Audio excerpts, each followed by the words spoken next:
Hello दोस्तों, कैसे हो आप? मैं जानती हूँ आप बड़े खैरियत से होंगे और अच्छी अच्छी कहानी सुन रहे होंगे। चलिए कहानी शुरू करते हैं। विधि के विधान को कौन टाल सकता है? होनी तो होकर ही रहती है। काल से कौन जीता है? चलिए सुनते हैं। मानव जीवन में समय, परिस्थिति और स्थान बड़ी भूमिका अदा करते हैं। कई बार जो कुछ भी घटित होना होता है उसके अनुरूप परिस्थितियां बनती चली जाती हैं। कलयुग में एक ही चक्रवर्ती सम्राट हुए हैं और वो थे सम्राट विक्रमादित्य, जिनके नाम पर भारतवर्ष में विक्रम संभवता की शुरुआत हुई। विक्रमादित्य एक बहुत ही पराक्रम, विद्वान, कुशल प्रजापालक, धर्मयज्ञ एवं परोपकारी राजा थे। राजा विक्रमादित्य अपनी प्रजा को पुत्रवत प्यार करते थे तथा रात्रि में वेश बदलकर अपनी प्रजा के हालात और कुशल क्षेम जानने के लिए नगर भ्रमण हेतु निकल जाया करते थे। एक बार यूं ही राजा विक्रमादित्य वेश बदलकर देर रात्रि में नगर भ्रमण हेतु निकले। भ्रमण करते करते अमृत वेला का समय हो गया। पांव फटने लगे थे। भोर के इस समय राजा विक्रमादित्य नगर की परिक्रमा वाले मार्ग से गुजर रहे थे। मार्ग के दूसरी ओर घना जंगल प्रारंभ हो गया। अचानक राजा ने देखा कि एक नौजवान लकड़हारा कंधे पर कुल्हाड़ी लिए जंगल में प्रवेश कर रहा है और लकड़ी काटने के लिए एक ऊंचे वृक्ष पर चढ़ गया। तत्काल ही राजा विक्रमादित्य ने देखा कि एक भयानक रीछ दौड़ा आया और उसी वृक्ष पर चढ़ने लगा जिस पर वह नौजवान लकड़हारा लकड़ी काट रहा था। रीछ को वृक्ष पर चढ़ते देख कर राजा को बड़ा अचंभव हुआ, क्योंकि रीछ तो वृक्ष पर कभी नहीं चढ़ता और न ही चढ़ सकता है। उस नौजवान लकड़हारे ने जब रीछ को अपनी ओर आते देखा तो उसके हाथ पांव फूल गए। भय के कारण उसके हाथ से वृक्ष की टहनी छूट गई और पृथ्वी पर गिर गई। उसके प्राण पखेरु उड़ गए। तब रीछ वृक्ष से नीचे उतरा और राजा के देखते ही देखते उसने एक सुंदर लड़की का रूप धारण कर लिया और जंगल के समीप ही स्थित एक कुएं की जगत अर्थात मुंडेर पर जाकर बैठ गई। राजा दूर खड़ा कौतूहल की तरह सब देख रहा था और सोच भी रहा था कि यह लड़की बना हुआ रीछ अब क्या करेगा। थोड़ी ही देर में राजा के दो सिपाही जो रात्रि पर थे उधर आ निकले और इत्तेफाक से दोनों सिपाही आपस में सगे भाई थे। छोटे भाई की नज़र जब कुएं की मुंडेर पर बैठी उस सुंदर लड़की पर पड़ी तो बड़े भाई से बोला, देख भाई, कितनी सुंदर लड़की बैठी है। मेरा मन कर रहा है कि मैं इससे विवाह कर लूं। बड़ा भाई बोला, बड़े भाई के होते हुए छोटा भाई कैसे विवाह कर सकता है? बड़ा होने के नाते पहले मेरी है, इसलिए इससे विवाह तो मैं ही करूँगा। तब छोटा भाई बोला, इसे पहले मैंने देखा है, इसलिए इससे विवाह तो मैं ही करूँगा। तब बड़ा भाई बोला कि हम तो व्यर्थ ही झगड़ा कर रहे हैं, क्यों ना हम इस लड़की से ही पूछ लें। यह हम दोनों में से जिसे पसंद करेगी वही इस लड़की से विवाह कर लेगा। इस प्रकार आपस में निर्णय करके दोनों भाई उस लड़की के पास पहुँचे। बड़े भाई ने उस लड़की से प्रश्न किया, हे सुंदरी, आप कौन हो और यहाँ क्या कर रही हो? वह लड़की बोली, मैं पास ही के एक गांव में रहती हूँ और अपने पति की तलाश में निकली हूँ। छोटा भाई बोला, तुम्हारा पति कहाँ है? तुम चाहो तो उसे ढूंढने में हम तुम्हारी सहायता कर सकते हैं। तब वह लड़की बोली, अभी तो मैं कुंवारी हूँ और किसी योग्य वर की तलाश में निकली हूँ। तब छोटा भाई बोला, हम दोनों भाई भी अभी कुंवारे हैं। यदि तुम चाहो तो हमसे किसी एक से विवाह कर सकती हो। लड़की बोली, मैं तुम दोनों में से एक से विवाह कर लूंगी, परंतु मेरी एक शर्त है। दोनों भाई बोले, क्या शर्त है तुम्हारी? लड़की बोली, तुम दोनों में से जो भी अधिक बहादुर होगा मैं उससे विवाह करूंगी। इतना सुनते ही दोनों भाई स्वयं को एक दूसरे से श्रेष्ठ सिद्ध करने लगे और इच्छा रखते हुए आपस में युद्ध करने लगे। लड़ते लड़ते दोनों भाइयों ने तलवारें निकाली और एक दूसरे के पेट में आर पार कर दी। इस प्रकार तड़प तड़प कर दोनों भाइयों ने अपने प्राण त्याग दिए। तब वह लड़की जोर से हंसी और उठकर एक दिशा की ओर चल पड़ी। यह लड़की छलावा छलावा थी ये, अब क्या करेगी? ऐसा सोचते हुए राजा विक्रमादित्य भी थोड़ी थोड़ी दूरी रखते हुए उस लड़की के पीछे पीछे चलने लगे। अब तक सूर्य भगवान भी पूर्ण रूप से उदय हो चुके थे, परंतु सम्राट विक्रमादित्य एक रीछ के वृक्ष पर चढ़ने और फिर एक सुंदर लड़की का रूप बदलने की विचित्र घटना अपनी आंखों से देखकर अपनी सुध-बुध खो बैठे थे। उन्हें अपनी भूख प्यास व राजपाट के विषय में कुछ भी ध्यान न रहा। ध्यान रहा तो केवल उस रहस्यमयी सुंदर लड़की के विषय में जानने की जिज्ञासा हुई। अतः उस सुंदर लड़की का सावधानी पूर्वक दूरी बनाकर पीछा करते करते लगभग 200 कदम आगे चलने के बाद राजा विक्रमादित्य के विस्मय की सीमा न रही, क्योंकि राजा विक्रमादित्य के देखते ही देखते एकाएक वही सुंदर लड़की अब एक लड़की नहीं रही थी, अपितु एक जहरीले नाग का रूप धारण कर चुकी थी। वह जहरीला नाग अब बड़ी तेजी से आगे बढ़ने लगा। कुछ दूर आगे चलकर एक नदी बह रही थी।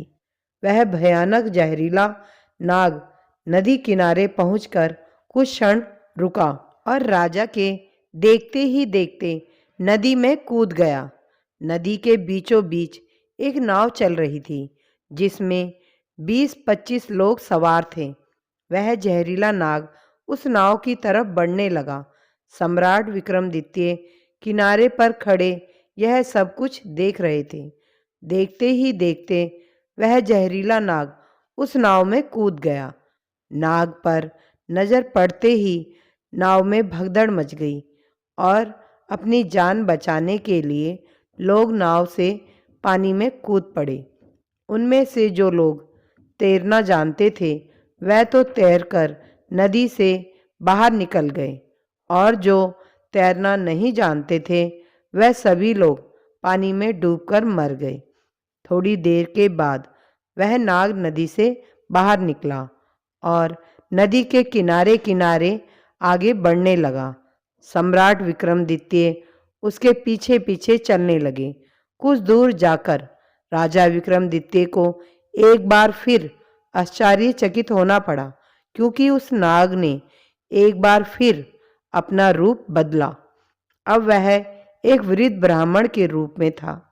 राजा विक्रमादित्य ने सोचा कि इस भले रहस्यमयी प्राणी के विषय में जानकारी लेने का अब उचित अवसर है, क्योंकि इस समय यह भले एक वृद्ध ब्राह्मण के रूप में है। अब मैं इससे इसके बारे में सुगमता से पूछ सकता हूँ। यह सोचकर राजा विक्रमादित्य शीघ्रता से उस रहस्यमयी ब्राह्मण की ओर बढ़ने लगे। राजा विक्रमादित्य तो उस छलावे रहस्यमयी बले का पीछा कर रहे थे। अब राजा विक्रमादित्य तेज तेज कदमों से चलते चलते उस वृद्ध ब्राह्मण यानी छलावे के सम्मुख पहुंच गए और उसे हाथ जोड़कर प्रणाम किया। वृद्ध ब्राह्मण ने भी हाथ उठाकर अभिनंदन स्वीकार किया। तब राजा विक्रमादित्य ने उससे प्रश्न किया, आप कौन हैं? वह बोला, तुम्हें दिखाई नहीं देता? ब्राह्मण हूँ। राजा बोला, आप असत्य बोल रहे हो, आप ब्राह्मण तो नहीं हो। वह बोला, तो फिर तुम ही बता दो मैं कौन हूँ? राजा बोला, तुम वो नहीं हो जो नजर आ रहे हो। वह बोला, मैं जो कुछ भी हूँ तुम्हें इससे क्या लेना देना? तुम अपने काम से काम रखो और अपना रास्ता नापो। राजा बोला, मैं सच्चाई जाने बिना आपका पीछा नहीं छोड़ूंगा, आपको सच्चाई बतानी ही पड़ेगी। वह बोला, मैंने तुम्हें बताया तो है कि मैं एक ब्राह्मण हूँ। राजा बोला, आप मुझसे झूठ नहीं बोल सकते। मैं आपका तब से पीछा कर रहा हूँ जब आप रीछ बने हुए थे। उस समय आपने उस नौजवान लकड़हारे को मारा, फिर आप एक सुंदर लड़की बने और उन दोनों सिपाही जो कि भाई थे एक दूसरे के हाथों मरवा दिया। फिर आपने एक जहरीले नाग का रूप धारण करके नदी में छलांग लगा दी और नदी पार कर रही नाव में घुस गए और तुम्हारी दहशत के कारण नाव में सवार यात्रियों में भगदड़ मच गई। नाव पलट गई और आधे यात्री नदी में डूबकर मर गए। अब आपने वृद्ध ब्राह्मण का रूप धारण किया है और अब सीधी तरह से सच सच बता दो, आप कौन हो? वह बोला, यदि ना बताऊं तो? यह सुनकर राजा ने अपनी तलवार निकाल ली और बोले, तो फिर मरने के लिए तैयार हो जाओ। तुम जानते नहीं यह राजा विक्रमादित्य की नगरी है और मैं राजा का वफादार नौकर हूँ।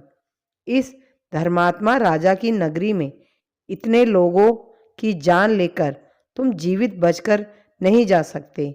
अब मरने से पहले जल्दी से ये बता दो कि तुम कौन हो। राजा विक्रमादित्य की यह धमकी सुनकर वह वृद्ध ब्राह्मण जोर जोर से खिलखिलाकर हंस पड़ा और बोला, मैं जानता हूँ कि यह महाप्रतापी सम्राट विक्रमादित्य की राजधानी है और मैं यह भी जानता हूँ कि तुम ही विश्व प्रसिद्ध सम्राट विक्रमादित्य हो। और फिर भी एक बात जान लो कि तुम मुझे नहीं मार सकते, बल्कि एक दिन ऐसा आएगा कि मैं ही तुम्हें मरने के लिए विवश कर दूंगा। उसके बाद यह बात सुनकर राजा विक्रमादित्य सोचने लगे कि जिसने इस वेश में भी मुझे पहचान लिया वह कोई छोटी मोटी हस्ती तो नहीं हो सकती।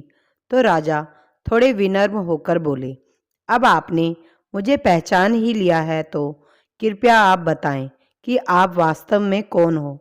तब वह ब्राह्मण बोला, किसी ने सत्य ही कहा है कि संसार में 4 प्रकार के हट प्रसिद्ध हैं, राजहट, बालहट, त्रियाहट और योगहट। तुम राजा हो, राजहट पर अड़े हो बिना मेरी सच्चाई जाने तुम मानोगे नहीं, इसलिए मुझे बताना ही पड़ेगा कि मैं कौन हूँ। अतः राजन, अब ध्यान लगाकर सुनो कि मैं कौन हूँ और तुम्हारी राजधानी में क्यों आया हूँ। तब उस वृद्ध ब्राह्मण ने बताना शुरू किया, हे राजन, मैं तुम्हें बताता हूँ कि मैं कौन हूँ। जो भी मैं बताऊँगा एक एक शब्द ध्यान लगाकर सुनना। मेरा नाम काल है। तुम जानते हो कि इस संसार में जितने भी प्राणी जन्म लेते हैं उनकी मृत्यु निश्चित है, इसलिए इस भूमि को मृत्युलोक भी कहा जाता है। जब प्राणी माता के गर्भ में आता है तो उसके पूर्ण बनने के बाद आत्मा उसमें प्रवेश करती है, अर्थात वह सजीव हो उठता है। उसी समय उसकी मृत्यु का समय, स्थान और परिस्थितियाँ, अर्थात मृत्यु किस प्रकार से होगी, यह भी विधाता की ओर से निश्चित कर दिया जाता है।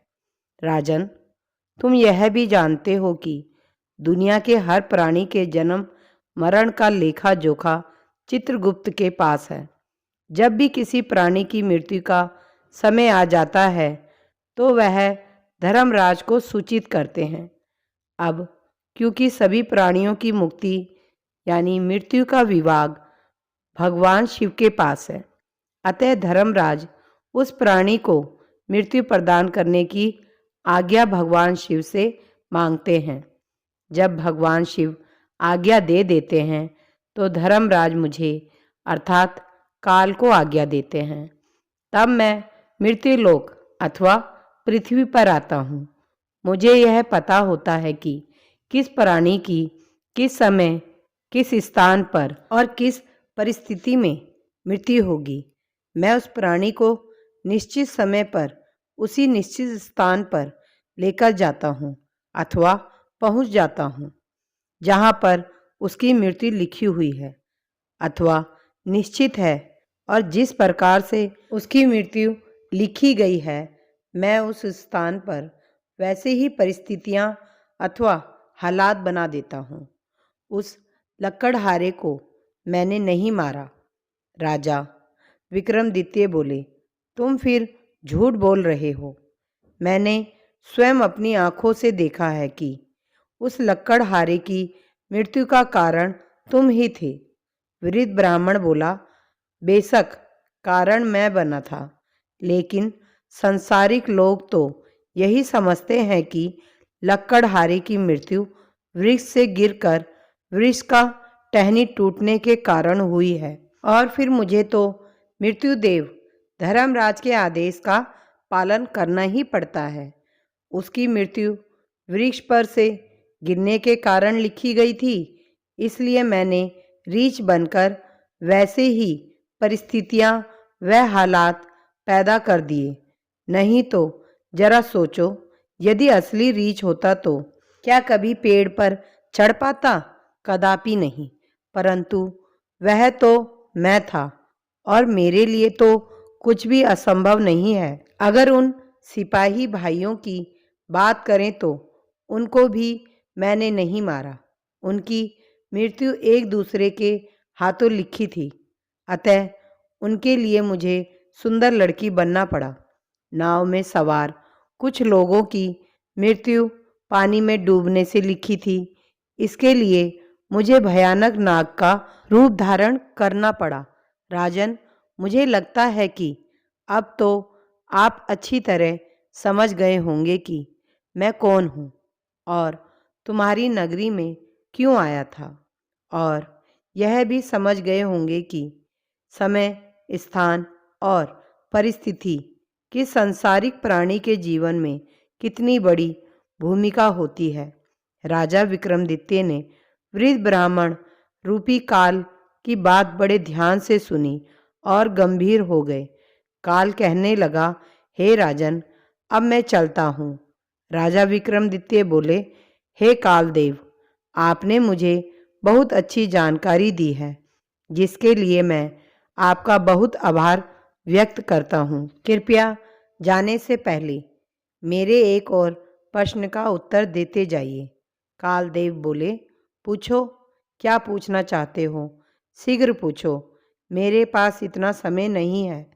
राजा विक्रमादित्य बोले, कृपया करके मुझे यह बताइए कि मेरी मृत्यु कब, किस स्थान पर और किस प्रकार से होगी। कालदेव बोले, हे राजन, मैं यह तो बता सकता हूँ कि तुम्हारी मृत्यु कहाँ और किस प्रकार से होगी, परंतु यह नहीं बता सकता कि तुम्हारी मृत्यु कब होगी। राजा विक्रमादित्य बोले, हे कालदेव, मृत्यु का समय बताने में आपका क्या आपत्ति है? कालदेव बोले, हे राजन, यदि मैंने पहले ही आपको मृत्यु का समय बता दिया तो इसी क्षण से आप चिंताग्रस्त हो जाओगे, और आप तो जानते ही हो कि चिंता चिता समान होती है। अभी तो आपको अपने शासनकाल में बहुत से शुभ और जन कल्याण के कार्य करने हैं। राजा विक्रमादित्य बोले, चलो समय ना सही, यह तो बता दो कि मेरी मृत्यु कहाँ और कैसे होगी। कालदेव बोले, सुनो राजन, तुम्हारी मृत्यु तुम्हारे ही महल में सीढ़ियों पर से पांव फिसल कर गिरने के कारण से होगी। इतनी बात सम्राट विक्रमादित्य को बताकर वृद्ध ब्राह्मण रूपी काल शीघ्रता से एक दिशा की ओर चल पड़े और कुछ दूर जाकर विलुप्त हो गए। इस वक्त तक सूर्य भगवान भी पूर्ण रूप से अस्त हो चुके थे। चारों तरफ अंधकार छा गया था। राजा विक्रमादित्य अब तक शारीरिक और मानसिक रूप से थक चुके थे, अतः मन में गहन सोच विचार लिए हुए तेज कदमों से अपने महल की प्रस्थान कर गए। और आगे चलकर सचमुच में ऐसा ही हुआ। राजा विक्रमादित्य की मृत्यु अपने महल की सीढ़ियों से फिसलकर गिरने से ही हुई थी और इस कथन की पुष्टि इतिहासकारों ने भी की है।